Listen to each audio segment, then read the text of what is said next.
Gold, trusted gold buyers. మీరు తాకట్టు పెట్టిన బంగారాన్ని విడిపించి ఈ రోజు ఉన్న మార్కెట్ ధరకు కొనబడను.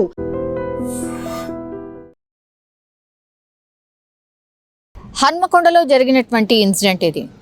యాక్చువల్లీ వృత్తిరీత్యా వీళ్ళిద్దరు కూడా డాక్టర్స్. హస్బెండ్ పేరు వచ్చేసి సృజన్ అండ్ ఈ అమ్మాయి పేరు వచ్చేసి ప్రత్యూష. ఇద్దరు కూడా డాక్టర్సే. ఒక్కరేమో కార్డియాలజిస్ట్, ఇంకొకళ్ళేమో డెంటిస్ట్. ఒక ఇన్ఫ్లుయెన్సర్ చేసినటువంటి ఇంటర్వ్యూతోని వాళ్ళిద్దరి మధ్య మనస్పర్ధలు స్టార్ట్ అయ్యాయి.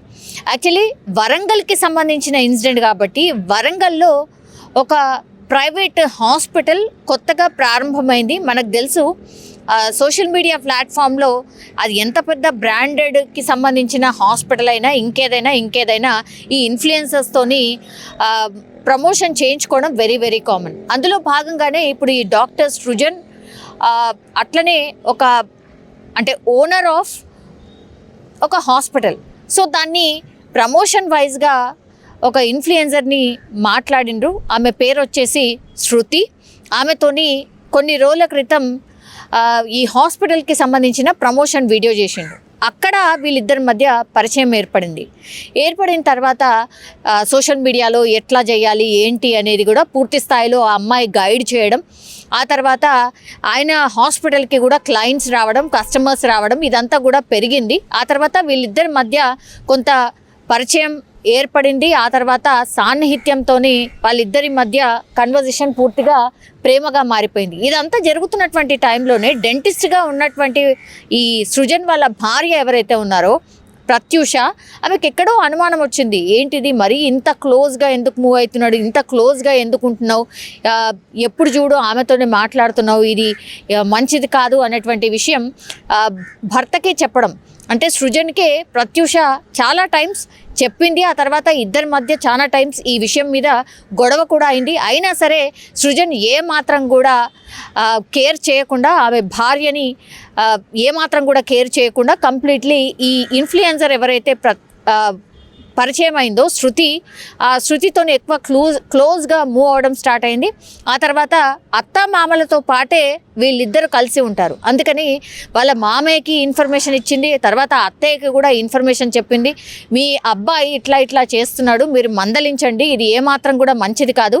ఆమె ఒక ఇన్ఫ్లుయెన్సర్ లాగా పరిచయం అయింది. ఆ తర్వాత నేను ఉండంగా మళ్ళీ ఇంకొక అమ్మాయితోని అట్లెట్లా క్లోజ్గా మూవ్ అవుతాడు, మీరు మందలించండి అని చెప్పినప్పుడు వాళ్ళ అత్తమామలు కూడా వాళ్ళ కొడుకునే వెనకేసుకురావడం. మా అబ్బాయి అట్లాంటి వాడు కాదు, నువ్వు ఏదో ఊహించుకుంటున్నావు, అట్లాంటిది ఏమి ఉండదు, నువ్వు చిన్న విషయాన్ని చాలా పెద్దగా చేస్తున్నావు, కేవలం ఇన్ఫ్లుయెన్సర్ లాగానే ఫ్రెండ్ లాగా మాత్రమే పరిచయం అయిన లైఫ్లో చాలామంది అట్లా క్లోజ్గా ఉన్నటువంటి వాళ్ళందరూ కూడా ఇక ప్రేమ అనుకుంటూ పోతే ఏ కాపురం నిలబడదు. ఇట్లాంటి మాటలన్నీ కూడా ఆ ప్రత్యూషకే ఆమెకే చెప్పడం స్టార్ట్ చేశారు. ఎవరు?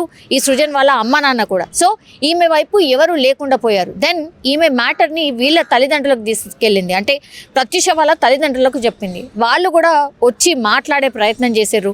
ఇది మంచి పద్ధతి కాదు, పద్ధతి మార్చుకోండి అని చెప్పినప్పటికీ కూడా ఏమాత్రం కూడా ఈ పద్ధతి మార్చుకోకపోవడం వల్ల గొడవలు చాలా ఎక్కువైపోయినాయి. అట్లాగే ప్రత్యూష దాన్ని తీసుకోలేకపోయింది, కంప్లీట్లీ ఒక డిప్రెషన్ లాగా వెళ్ళిపోయింది. ఇంకా నా మాట ఎక్కడ కూడా చెల్లట్లేదు, నా హస్బెండ్ కంప్లీట్లీ ఇంకొక అమ్మాయి మాయలో పడిపోయాడు, ఇంకా బ్రతికి వేస్ట్ అనుకుంది. సో ఆమె ఈరోజు పురుగుల మందు తాగి చనిపోయినటువంటి పరిస్థితి కనిపిస్తోంది. ప్రత్యూష వాళ్ళ తల్లిదండ్రులు డైరెక్ట్గా చెప్తున్నారు, ఇగో ఈమె ఇన్ఫ్లుయెన్సర్, ఈమెతోని పరిచయం ఏర్పడ్డ తర్వాత మా అల్లుడు పూర్తిగా ఆమె మాయలో పడిపోయి ఆమెతోనే ప్రేమగా ఉండడం స్టార్ట్ చేసిండు, మా అమ్మాయిని అసలు పక్కన పెట్టేశాడు, మా అమ్మాయితోని గొడవలు ఎక్కువగా స్టార్ట్ చేసిండు అనేటువంటిది పూర్తిగా ఇప్పుడు మాట్లాడుతున్న సిచ్యువేషన్ అయితే కనిపించింది. సో ఇక్కడ ఒక తప్పు జరుగుతుందని తెలిసినప్పటికీ కూడా ఇప్పుడు సృజన్ వాళ్ళ తల్లిదండ్రులు ఒక రకంగా తప్పు చేసినట్టు. ఆల్రెడీ మీ అబ్బాయి తప్పు చేస్తున్నాడు అని తెలిసి ఈమె అమ్మాయి చెప్పినప్పటికీ కూడా వినకుండా మళ్ళీ అబ్బాయిని వెనకేసుకురావడం.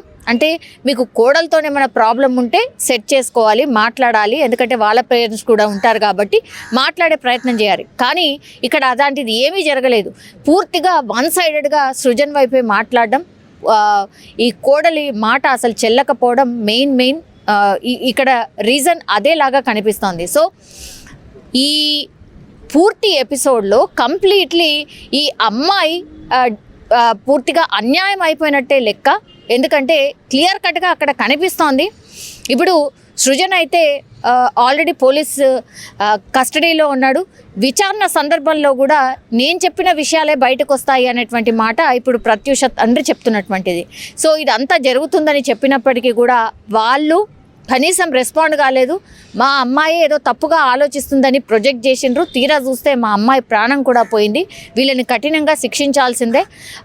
ఇట్లా అంటే మంచిగున్న కాపురంలో ఎవరో వచ్చి చిచ్చు పెట్టడం ఇప్పుడు మా అమ్మాయి ప్రాణం తీసింది.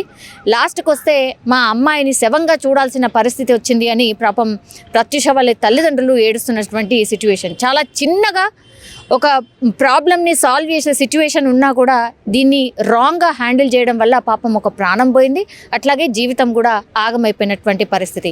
ఇప్పుడు సృజన్ మీద ఎలిగేషన్స్ ఏవైతే చేస్తుందో ప్రత్యూష అందుకే చనిపోయింది. అట్లాగే ప్రత్యూష వాళ్ళ తల్లిదండ్రులు చెప్తున్న మాట ప్రకారం ఇప్పుడు సృజన్ ఈ ఇన్ఫ్లుయెన్సర్ మాయలో పడి ఇదంతా జరిగింది అన్నటువంటి మాట చెప్తున్నారు. ఇప్పుడు సృజన్ని విచారించిన ఆ తర్వాత ఆయన ఫోన్ కన్వర్జేషన్స్ చూసినా ఇప్పుడు శృతి అనే ఇన్ఫ్లుయెన్సర్ని కూడా పోలీసులు విచారణ నిమిత్తం పిలిచినప్పుడు ఇద్దరిని కూర్చోబెట్టి క్రాస్ చెక్ చేసినప్పుడు అసలు ఏం జరిగింది అనే విషయం అయితే తెలిసే అవకాశం కనిపిస్తోంది.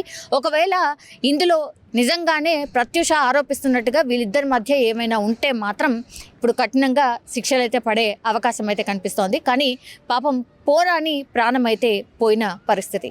ముఖ్యంగా ఎప్పుడైతే మెడికవర్ హాస్పిటల్ ఓపెన్ అయిందో దాంట్లో కన్సల్టెంట్గా చేరిండో ఆ కన్సల్టెంట్గా చేరడం లోపల ఆ ఓపెనింగ్కు వచ్చినటువంటి ఒక భానువతు శృతి ఎలియాస్ బుట్టబొమ్మ అని చెప్పి ఇన్స్టాగ్రామ్లో ఉన్నటువంటి అమ్మాయి ఏదైతే ఉన్నదో అక్కడ ఇంటర్వ్యూ చేయడం తోటి మొదలైన వీళ్ళ ప్రవర్తన, వీళ్ళ ఒక అఫైర్ మొదలయ్యి ఇక పిల్లలను, నా కూతురును చిత్రహింసల పాలు చేసుకుంటూ అసలు ఏమాత్రం పట్టించుకోకుండా తిరుగుతూ ఉంటే నా బిడ్డ ఫస్ట్ వాళ్ళ అత్తకు మామకే చెప్పుకోవడం జరిగింది. చెప్పుకుంటే వాళ్ళు అసలు నా కొడుకు ఇలాంటి స్నేహాలు, ఇలాంటి స్నేహితులు ఎంతోమంది ఉంటారు, వాళ్ళని నువ్వు పట్టించుకోవాల్సిన అవసరం లేదు, నా కొడుకు మొగోడు కాబట్టి నువ్వు ఏం చేయొద్దు అని చెప్పి బూతులు తిట్టి ఆమెనే కుట్టడం జరిగింది.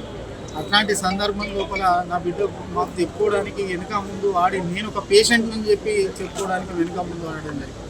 ముఖ్యంగా వాడు ఆ అమ్మాయిని ఏదైతే ఈ శృతి అని ఉన్నదో ఆ అమ్మాయిని పెళ్లి చేసుకోవాలని ఒక దురుద్దేశంతో నీకు డైవర్స్ ఇస్తాను, ఎక్కువ తక్కువ ఆవాజ్ చేస్తే నిన్ను వదిలేస్తా చేస్తా అని ఇట్లా బెదిరించుకుంటూ వచ్చేసి మొన్న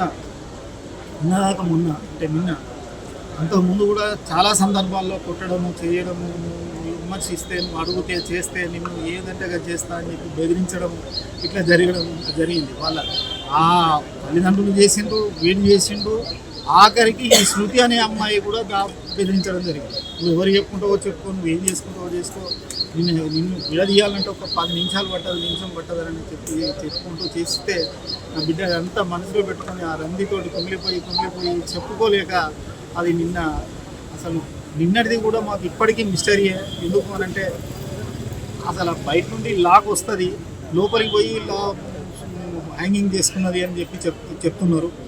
ఆ హ్యాంగింగ్ చేసుకున్న దగ్గర బాడీని ఉంచలేదు వాడు. ఆ బాడీని తీసుకొని గవర్నమెంట్ హాస్పిటల్కు తీసుకురాకుండా ఎన్ఎస్ఆర్ అపోలో హాస్పిటల్కు తీసుకుపోయి అందులో అడ్మిట్ చేసిండు. అది యాక్చువల్గా బ్రాడ్ డెడ్ కేసు అని వాళ్ళు ఇవ్వడం జరిగింది. కాబట్టి మేము కోరుకునేది ఒకటి ఏంటి అంటే ఇట్లాంటి ఈ డాక్టర్ అయిన వృత్తికే వీడు కలంకం తెచ్చినటువంటి అనర్హుడు వీడు. దీనికి ఉన్న డాక్టర్ డిగ్రీని రద్దు చేయాలి. ముఖ్యంగా సృజన్ను వాళ్ళ తల్లిదండ్రులను కఠినంగా శిక్షించాలని చెప్పి మాత్రం మేము కోరుకుంటాం. నిజంగా ప్రస్తుతం ఉన్నటువంటి సమాజం దేనికి ప్రయారిటీ ఇస్తుంది? ఆర్థిక సంబంధాల చుట్టూ మాత్రమే తిరుగుతుంది. మళ్ళీ ఎన్నికలంగానే చాలా విరక్తి కలుగుతాం. మంచి అనిపిస్తుంది కదా, లేడీస్ కూడా ఛాలెంజింగ్ జాబ్స్ చేసినప్పుడు చాలా బాగుంటది. ట్రాఫిక్ అసిస్టెంట్స్ గా నియమించిన ట్రాన్స్జెండర్స్ అందరితో సాల్యూట్ చేయించుకుంటున్నారు. ఫుడ్ డెలివరీ ఇవ్వటానికి వెళ్ళినటువంటి డెలివరీ బాయ్ అనిల్ పై కళ్ళ ముందు